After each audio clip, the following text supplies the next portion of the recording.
राजस्थानमध्ये तिजारा नावाचा जिल्हा आहे. त्याच्यामध्ये खैरथल नावाचं गाव आहे. या गावामध्ये हंसराज नावाचा एक 36 वर्षाची एक व्यक्ती राहते, एक माणूस राहतोय आणि काही वर्षांपूर्वी त्याचं लग्न झालेलं आहे. त्याच्या बायकोचं नाव आहे लक्ष्मी आणि इतक्या वर्षांमध्ये त्यांना आता 3 मुलं देखील झालेली आहेत. 3 मुलांना घेऊन या दोघांचाही संसार व्यवस्थित चालू आहे, सुखाचा चालू आहे. पण साधारणपणे 5 महिन्यांपूर्वी हंसराजची ओळख जितेंद्र नावाच्या एका व्यक्तीसोबत झालेली आहे. एका वीटभट्टीच्या कामावरती असताना या दोघांची ओळख झालेली आहे. सुरुवातीच्या काळामध्ये दोघांनी दारू प्यायला सुरुवात केलेली आहे. आता बाहेर जाऊन पार्टी करायची, दारू प्यायची, मौज-मजा करायची, घरी यायचं.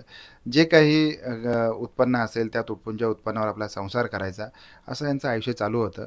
पण यांच्या बाबतीमध्ये हंसराजची जी बायको आहे, हिला देखील थोडंफार दारूचं व्यसन होतं. अलीकडच्या काही काळामध्ये हंसराज आणि जितेंद्र याच्यासोबत त्यांची पत्नी देखील एकत्र भेटायला सुरुवात झालेली आहे.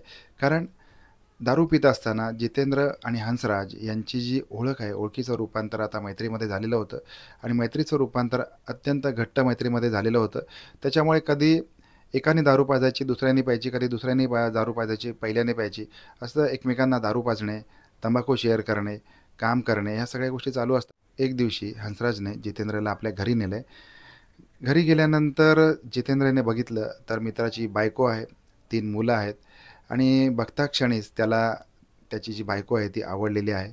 दिसायला गोरीगोमटी, रूपानं सुंदर असणारी ही जी स्त्री आहे, जरी 3 मुलांची आई असली तरी देखील आता त्यांच्या दोघांची नजरानजर झालेली आहे. दोघांची नजरानजर झाल्यानंतर एकमेकांना त्यांनी इशारे झालेले आहेत. आपण पुन्हा एकदा भेटणारच आहोत, अशा स्वरूपामध्ये दोघांच्याही नजरेमधून एकमेकाला आश्वासन मिळालेलं आहे आणि त्याच्यानंतर या तिघांनी मिळून एकत्रित येऊन दारू पार्टी करायला सुरुवात केलेली आहे. हंसराज, जितेंद्र आणि लक्ष्मी अधूनमधून दारू प्यायला बसायचे. आता हंसराज आणि लक्ष्मीला 3 मुलं होती. आता आपल्याला 3 मुलं असताना आपल्या संसाराचा गाडा रेटायचा असताना देखील ही स्त्री आपल्या नवऱ्याच्या मित्रासोबत दारू प्यायला बसते. म्हणजे आता ही किती दुर्दैवाची कहाणी असेल बघा. आणि हे सगळं चालू असतानाच मग जितेंद्र आणि लक्ष्मी यांच्यामध्ये प्रेमसंबंध तयार झालेत आणि प्रेमसंबंधांचं रूपांतर आता शारीरिक संबंधांमध्ये व्हायला लागलेलं आहे. अनेक वेळेला दारू पिऊन आल्यानंतर या दोघांमध्ये संबंध प्रस्थापित होत होते. अशामध्येच जितेंद्रने एक डोकं लावलं आहे. त्याचं जे घर आहे, हे घर मोठं असल्यामुळे एक खोली त्याने हंसराजला आणि लक्ष्मीला भाड्याने दिलेली आहे. आता हे दोघेही आपल्या 3 मुलांना घेऊन भाड्याच्या घरामध्ये राहायला आलेले आहेत. आपल्याच मित्राचं घर आहे, त्याच्यामुळे निवांत राहा, काही काळजी करू नका, असं जितेंद्रने हंसराजला सांगितलेलं आहे. त्याच्यामुळे आता भाडं द्यायचाही प्रश्न नाही. आता भाड्याच्या बदल्यामध्ये जितेंद्र बरंच काही यांच्याकडून वसूल करत होता. आता या सगळ्या गोष्टीची जी माहिती आहे, ही माहिती हंसराजला हळूहळू कानावर यायला लागलेली आहे. कारण अशा ज्या गोष्टी असतात या आजूबाजूला याची चर्चा केली जाते. वारंवार जितेंद्र हंसराजच्या घरी जात होता आणि घरी गेल्यानंतर बराच वेळ यांचं दार बंद असत होतं. या कारणामुळे मग सगळ्यांच्या मनामध्ये अनेक शंका कुशंका येत होत्या आणि या गोष्टीची माहिती मिळाल्यामुळे मग त्याच्या बायकोला मारहाण करायला सुरुवात केलेली आहे. हंसराजची जी बायको आहे ती जितेंद्रला तक्रार करत होती की आता माझा नवरा मला मारतो, आपल्याशी असलेले संबंध त्याला मान्य नाही आहेत, मला शिवीगाळ करतो. आपल्या प्रियसीला, आपल्या मित्राच्या बायकोला आपला मित्र मारहाण करतो, हे या जितेंद्रला सहन होत नव्हतं. त्याला देखील दिवसेंदिवस त्याचा राग वाढत होता.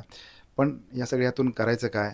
तर मग 15 ऑगस्टचा दिवस उजाडलेला आहे. नेहमीप्रमाणेच हंसराज दारू पिऊन त्याच्या घरी आला आहे. घरी आल्यानंतर त्याने बघितलं की आपली बायको जेवण करते किंवा संध्याकाळची वेळ आहे, आपली मुलं इकडे-तिकडे खेळतात, पळतायत, रडतायत. हे सगळं बघून मग त्याने शिवीगाळ करायला सुरुवात केलेली आहे. त्याच्या बायकोला शिवीगाळ करायला सुरुवात केली आणि मारहाण देखील करायला सुरुवात केलेली आहे. दुसऱ्या बाजूला जितेंद्रला ही सगळी गोष्ट समजलेली आहे. आपला मित्र त्याच्या बायकोला मारतोय हे सहन न होऊन त्या ठिकाणी तो बघायला आलाय.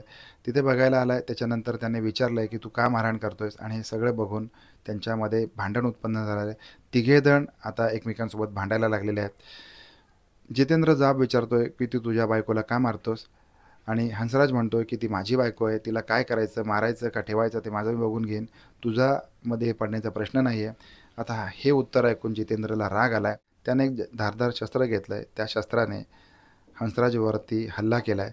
दुसऱ्या बाजूला हंसराजची बायको, त्याने त्याचे हातपाय पकडलेले आहेत आणि जितेंद्र त्याच्यावरती घमासान अशा पद्धतीने वार करत होता. काही वेळामध्येच हंसराज शांत झालेला आहे, मरण पावलेला आहे. 15 ऑगस्टच्या दिवशी मृतदेह त्यांच्याच घरामध्ये चादरीमध्ये लपेटून त्यांनी ठेवलेला आहे. 16 ऑगस्टचा दिवस उजाडला आहे. त्या दिवशी एका निळ्या ड्रममध्ये हंसराजची बॉडी त्याने टाकलेली आहे. त्याच्यावरती मीठ टाकलं आणि हे काहीच झाले नाही अशा आविर्भावामध्ये हे दोघेही जण त्या घरामध्ये वावरत होते. आता या घरामध्ये जितेंद्र ज्या ठिकाणी राहत होता त्याच ठिकाणी त्याचे आई-वडील देखील राहत होते. त्यांनी विचारलं की आपला भाडेकरू दिसत नाही आहे, तर तो गेला कुठे? त्याच्यामुळे मग त्याने उडवाउडवीची उत्तरं दिली. त्यांना सांगितलं वडिलांना की तो दिल्लीला गेला आहे. आता हे उत्तर ऐकून त्याच्या वडिलांचं समाधान झालं नाही. वडील त्याला म्हणाले, "जे काही असेल ते तू खरं सांग. जर का तू काही लपवालपव करत असशील तर मी पोलिसांमध्ये तुझी तक्रार देणार." हे सगळं ऐकून जितेंद्रने त्याच्या मित्राच्या बायकोला घेऊन 3 मुलांसोबत बाईकवरून पळ काढलेला आहे. 17 ऑगस्टचा दिवस उजाडलेला आहे. त्यांच्या खोलीमधून तीव्र अशी दुर्गंधी येत असल्यामुळे मग जितेंद्रच्या आई-वडिलांनी पोलिसांना बोलावून घेतलेलं आहे आणि पोलिसांनी तपास सुरू केला आहे. पोलिसांना प्रथमदर्शनी जे पुरावे आहेत, त्या पुराव्यांच्या आधारे गुन्हेगार जितेंद्र असल्याचं उघड झालेलं आहे. पोलिसांनी जितेंद्र आणि लक्ष्मी यांना पकडलेलं आहे. त्याचबरोबर या तिन्ही मुलांना देखील ताब्यात घेतलं आहे. आता ही जी मुलं आहेत, ही अल्पवयीन आहेत. 7 ते 8 वर्षाची असणारी मुलं यांच्याकडे पोलिसांनी विचारणा केली असता पोलिसांना यांनी जी घडलेली घटना आहे, सत्य घटना आहे ती सांगितलेली आहे. पोलिसांना त्यांचा मोठा मुलगा सांगत आहे की काकांनी माझ्या वडिलांना मारलंय आणि माझ्या आईनी, माझ्या मम्मीनी हातपाय पकडलेले होते आणि काकांनी त्यांना एका हत्याराने ठार मारलं. दुसऱ्या दिवशी निळ्या ड्रममध्ये भरून मग आम्ही आमच्या घरातून निघून गेलो. अशा स्वरूपामध्ये पोलिसांना देखील त्यांनी माहिती दिलेली आहे. आता लहान मुलांचा जो पुरावा असतो हा ग्राह्य धरला जातो. लहान मुलं कधीही खोटं बोलत नाहीत आणि या सगळ्याच्या आधारावरती पोलिसांनी जी चार्जशीट आहे ती तयार केलेली आहे. पण अत्यंत दुर्दैवी आणि भयानक अशी परिस्थिती की आपल्याला स्वतःचा संसार असताना, मुलं-बाळं असताना देखील एखादी स्त्री दारूच्या हव्यासापोटी आणि शरीर सुखासाठी एखाद्या व्यक्तीच्या प्रेमात पडते आणि प्रेमात पडून आपल्या नवऱ्याचा अडसर दूर करण्यासाठी त्याला खून करते. त्याच्यानंतर स्वतः जेलमध्ये जाऊन बसते. दुर्दैवाने या तिन्ही मुलांना मात्र आई-बापाविना राहावं लागणार आहे. आता ही जी माहिती होती, ही माहिती आपल्यापुढे संकलित करून मांडण्यात आलेली होती. या बाबतीमध्ये अधिक तपास सुरू आहे. अधिक माहिती, नवनवीन माहिती पुढच्या काळामध्ये येऊ शकते. आपण भेटणार आहोत अशाच एखाद्या नवीन क्राईम स्टोरीमध्ये. तोपर्यंत काळजी घ्या. धन्यवाद.